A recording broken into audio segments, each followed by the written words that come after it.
My wife was a fool. For 3 years, I took complete care of her and gave her everything. Then one day, she regained her sanity and became the CEO of a listed company. She spent tens of millions of dollars holding a grand proposal for me. After getting married, I became the envy of everyone. Whenever she could, she expressed her love for me. Her true love's return caused a change in everything. She kicked me out to make room for him. With nowhere to go, I took a bottle of sleeping pills. I had spent 25 years trying to win over 4 heroines, only to lose everything in the end. The system said that if I died in this world, I could return to my original world. While my life was passing by, I heard someone begging me to live. Ryan Scott, I know you're awake. Why did you choose to commit suicide on such a joyous day when Dylan is returning? Are you trying to frame him by your death? Hearing the cold voice, I opened my eyes to see my wife, Luna Wright. Her icy glare was full of hatred. Luna, one of my targets, was my wife who had loved me. When we met at the very beginning, she pretended to be mentally disabled to avoid being involved in a family feud and insisted on marrying me. For 3 years, I took complete care of her and gave her everything. Upon the death of all the family heirs, she regained her sanity and became the sole beneficiary. Only then did I know that she had been pretending all along and that I was the real fool. I tried to leave, but Luna knelt and begged me, spending millions to propose to me in a high-profile way. Ryan, don't leave me, please. I can't live without you. I deceived you, but I truly love you. In the midst of swirling flower petals, I looked at the girl I had seen every day and accepted her proposal. However, when her true love, Dylan Hughes, returned, Luna fell out of love. She used work as an excuse to stay away from home for long periods. She even questioned me, Ryan, why can't you understand me? Without my hard work, we won't have a good life. I believed in Luna. But not long after, I discovered her intimate moments with Dylan in her office, along with used condoms on the floor. I confronted her, but she kicked me out without a penny. Dylan even staged a false suicide by jumping into the sea and posted a lengthy accusation on Twitter, claiming I had abused him and driven him to death. I faced a torrent of online abuse. Luna then kicked me out of our home. Even my sister, Bella Scott, cut ties with me, calling me a vile person. No matter how much I tried to explain, no one believed me. I didn't know why Luna saved me, but seeing the intense hatred in her eyes, I struggled to speak. Kill me. The next moment, Luna let go, slapped me hard, and shouted, if you want to die, do it somewhere else. You're so disgusting. Her slap left me dazed. When I came to my senses, her bodyguards had already thrown me onto the road outside the villa. Luna crossed her arms, looking at me with contempt as if I were a pitiful creature. If it weren't for you bullying and tormenting Dylan, he wouldn't have been driven to jump into the sea. Go away if you want to die. You really make me sick. I forced a bitter smile. They slandered me, yet somehow I was the one at fault. With power and influence, they could smear me at will. Luna probably forgot that without me, she would never have achieved what she had today. Since that was the case, I wouldn't bother her anymore. Stumbling away, I reached a bustling street. Watching the flow of cars, I jumped. I thought, as long as this body dies, I can go back to my original world. Suddenly, the screeching sound of tires and honking horns filled the air. Someone grabbed my hair and dragged me to the roadside. Ryan, what are you doing? I looked at the furious Luna and asked calmly, I'm already leaving you alone. Though her words were harsh, I saw her trembling all over. When she was pretending to be a fool, she would tremble with fear and hide behind me. Looking at Luna, I thought, what is she afraid of? Afraid I would die? But I'm making things easier for her and Dylan. Luna slapped me. This is the road Dylan takes to come home. How can I let him see such a bloody scene? I lowered my gaze, laughing bitterly. I went to the riverside. Here, I wouldn't disgust her beloved man. I was walking towards the river when someone suddenly grabbed my hand. Confused, I turned around and saw it was my sister, Bella. She was holding a cake with DH written on it. This cake was probably prepared to celebrate Dylan's return after his fake death. Bella's eyes blazed with anger and hatred. What are you doing here, Ryan? Are you trying to stop me from giving this cake to Dylan? We've cut ties. In this world, if anyone hated me more than Luna, it was Bella. Bella wasn't like this before. We were orphaned at a young age, and I raised her alone, naming her Bella, hoping she would be beautiful and free. She dreamed of learning music, and I dropped out of school to work 3 jobs so she could attend the best training programs. When there was a fire at home, she ran barefoot into the burning house,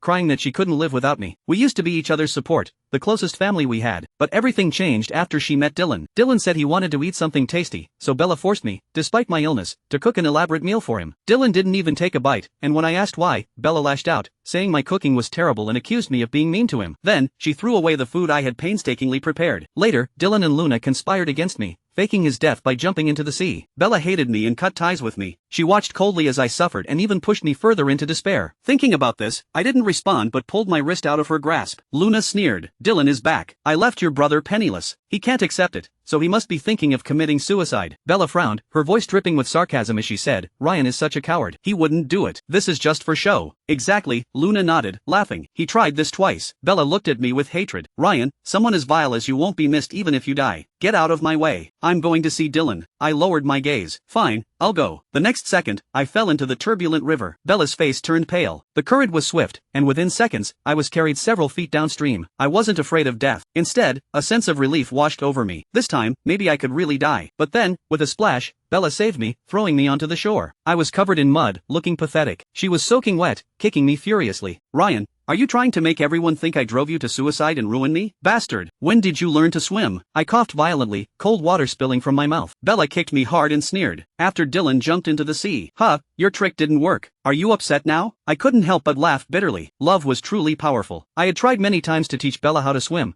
but Dylan had always stopped me, saying, with me around, Bella doesn't need to learn to swim. I'll always be there to save her. Bella belittled me by saying, this is where you and Dylan differ. You only force me to do things I don't want to do. Ryan, you're not fit to be my brother. Later, when Bella accidentally drowned, Dylan looked on indifferently, while I dived in to save her. But she thought it was Dylan who had saved her and gave him all the credit, calling me heartless for standing by. Unexpectedly, Bella, who used to be afraid of water, had learned to swim for Dylan. I snorted. It has nothing to do with you if I live or die. To me, you're just a stranger now. Hearing this, Bella turned livid with anger and slapped me. If it weren't for my vow to pray for Dylan's soul, do you think I'd save someone I've cut ties with? I'd even save a dog that fell into the water. I laughed bitterly. Huh, what a moving story. Do you know? Dylan is going to marry Luna. At this, the cake in Bella's hand fell to the ground as she stared at Luna. What? Marry her? Before I could speak, another target, Violetwood, rushed up in a panic, blurting out, Dylan is missing. Ryan, did you hide Dylan? Bring him out right now. Luna glared at me. Luna, who had always been composed, panicked for the first time. What? Dylan is missing? Ryan, no wonder you've been so strange today. You must have done something and are trying to clear your name. Tell me, where is Dylan? Bella's eyes turned bloodshot as she slapped me hard. Dylan went through so much to come back, and you dare to harm him. Ryan, I shouldn't have saved you just now. Where is he now? If he dies, I won't live either. The taste of blood filled my mouth. I parted my lips slightly, and a few drops of blood fell. I thought, Dylan disappeared again.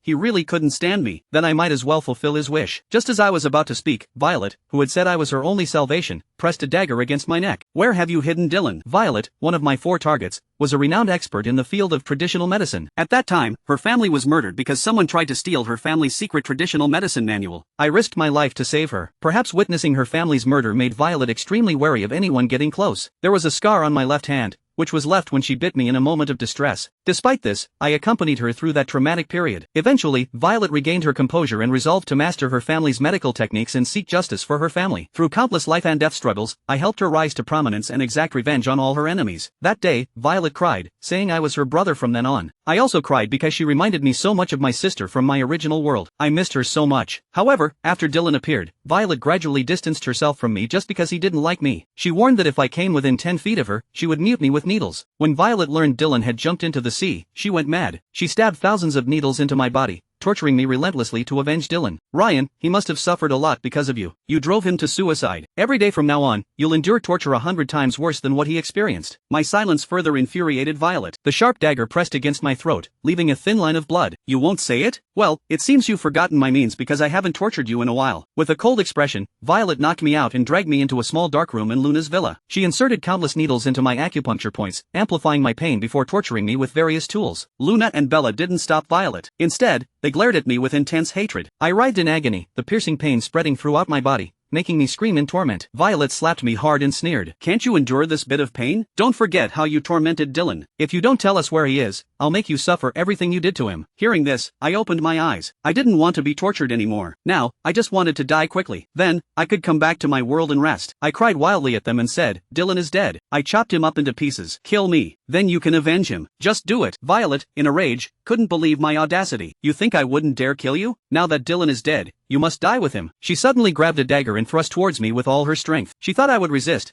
but I just stood there, letting the blade stab into my chest. Violet froze, staring at the blood gushing from my chest, seemingly unable to believe it. I smiled. Finally, it happened. As my consciousness faded, Dylan's voice suddenly came from the doorway. Hey, you are all here. I've been looking for you all.